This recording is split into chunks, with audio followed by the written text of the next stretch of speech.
Moscow plant of small cars, automobile plant named after Lenin Komsomol. The company is famous not only for its products, but also for its sports achievements. Everyone knows about the 412th medalist, London, Sydney, 1968. But after all, sports glory was not born from scratch. In general, each model launched into production immediately fell into the factory team, which is logical. Many components and assemblies were tested on rally cars, but the main thing, Moskviches, like no one else, fit into the sports world better than anyone else. The Volga is too heavy, the Zaporozhets, it's unlikely, and at that time there were no Ziguli yet. Coincidentally, in April 1956, the Moskvich 402 model appeared, and on October 15th of the same year, one very important document was signed. The Central Automobile Club became a member of the International Federation. No, there were rallies in the USSR before, it's just that the incentive became more significant. As a result, the enthusiasm increased, because the goal became tangible, to prove the superiority of the fatherland socialist over the bourgeois, foreign. And if the tops wanted, then the bottoms began to stir even more actively. Moreover, the enhancement and improvement of the 402nd Moskvich led to the appearance of the 407th, which, according to a number of technical solutions, was more fun. At that time, the appearance of the Moskvich was, so to speak, relevant, especially for the citizens of the USSR. It's no joke, it looked like a GAZ-21.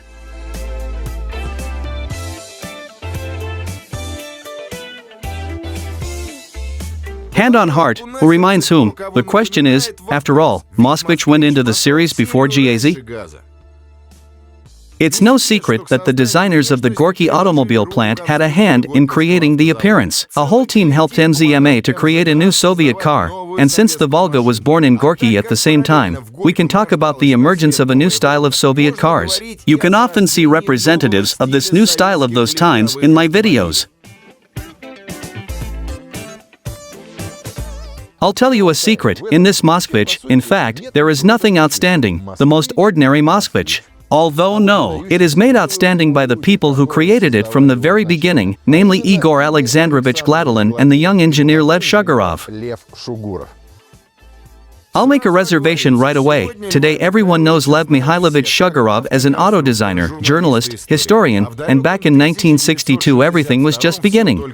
Gladilin, on the contrary, has always been an authoritative person at the MZMA. For reference, I will tell you that Igor Alexandrovich for 22 years, from 1953 to 1975, took an active part in the preparation of all MZMA vehicles for competitions.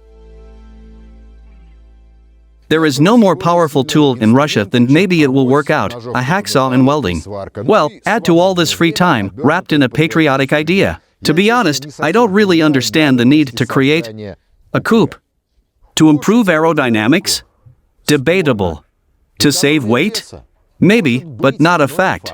Most likely, they wanted to create something new, some kind of outstanding, visually interesting car. And they succeeded.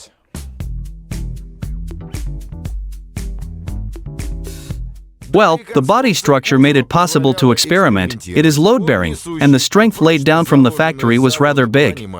The first thing that catches your eye is, of course, the absence of rear doors, because they were simply welded tightly. The roof itself was shortened exactly in half. The fact that the engineers also pursued an aesthetic goal is evidenced by a number of elements. For example, as you probably noticed, there is a rear window on the sides, and there are also tightly closed additional plexiglass windows. But the opening left from the cut-off roof was simply covered with a piece of metal, but at the same time, the car still looks complete and holistic. And yes, this is a replica, it was made by my friends, who are also engaged in blogging. Yes, there are small flaws, non-critical, but you pretend not to notice it. Deal?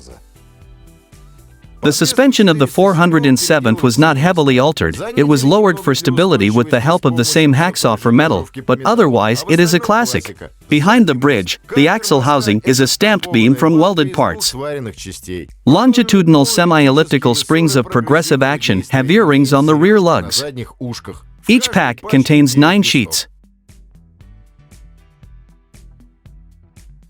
In front, everything is according to the classics for that period, 2 levers, but most importantly, the suspension is pivotless. Here are the eccentric bushings of the lower levers, and the upper ones are ball joints. Also in the design, of course, are springs, double-acting shock absorbers of a telescopic type. Also, the anti-roll bar, torsion type, is mounted on the lower suspension arms. The brakes are drum all around. Here's something else. Interesting casuistry. There is a frame, or rather inseparable, in the front of the body. A strange name, but sometimes it is called so in some technical publications. Of course, it's not the same, but still. It is on it that the engine is installed, which distinguishes this Moskvich from a civilian one. In front of you visually is an engine from Moskvich 408 and 2158, MZMA 408. Such a motor was installed on sports Moskviches at the very end of his career, in the 196. It's an inline, 4-cylinder, 83 cubic inch.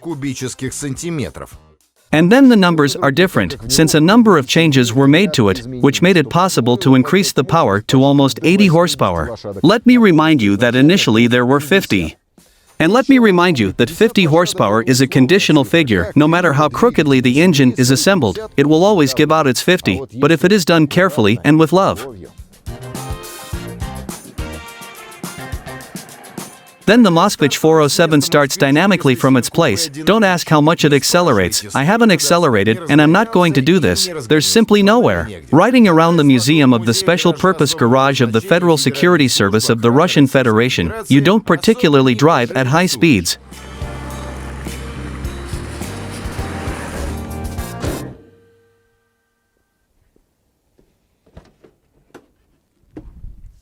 What's in the salon? Echo. And the rumble. There's nothing here. Not even cladding. There is no element of Soviet luxury, a radio receiver, which was installed on all Moskviches. The rear sofa was not installed, only faith in a brighter future was integrated here.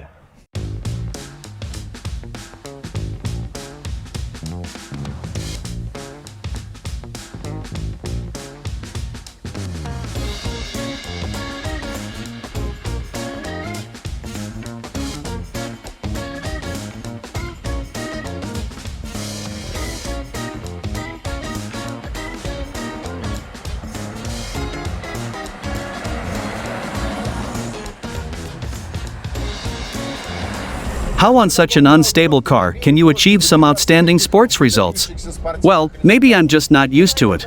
By the way, a question for specialists, there are 3 photos of the 407th Coupe with different license plates on the internet. Most likely you have seen them. So the question is, are these 3 cars after all or 2, on one of which the numbers were reglued?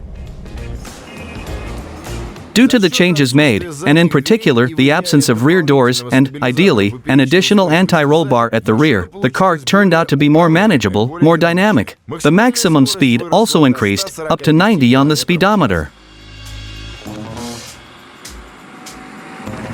This is how a Moskvich should drive. It's just a pity that I can't see anything. Well, if only because there are no mirrors on the sides. Well, on the left, ducks. On the right, the operator breathes on my cheek. Closely, you can earn claustrophobia.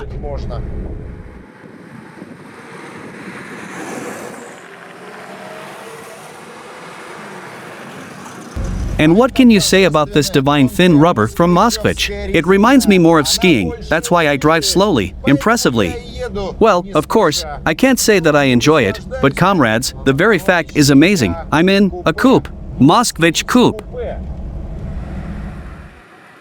In total, 2 copies of the Moskvich 407 Coupe were produced. The fact that they did not survive to this day is quite logical. Combat vehicles are a consumable material. These are steps for climbing to Olympus. Moskvich 407 Coupe was used mainly in the ring hippodrome races, less often in the highway ring races. Cars of this brand took part in races 13 times and 7 of them became prize winners. And that says something. Well, what's the difference whether it's a replica or not a replica, real or not? In fact, no documentation has been preserved, but Russian enthusiasts have not died out on the land. It is such inspired ones that can make a miracle out of ordinary civilian cars, capable of many things, despite many things. This is exactly what the racers and designers of the Lenin Komsomol automobile plant were like. There are countless examples. You must admit that the roads of Moscow without Moskviches look sad. Well, I hope that in the new time there will be a place for Moskviches in Moscow. It will be a good time. And the hunt continues.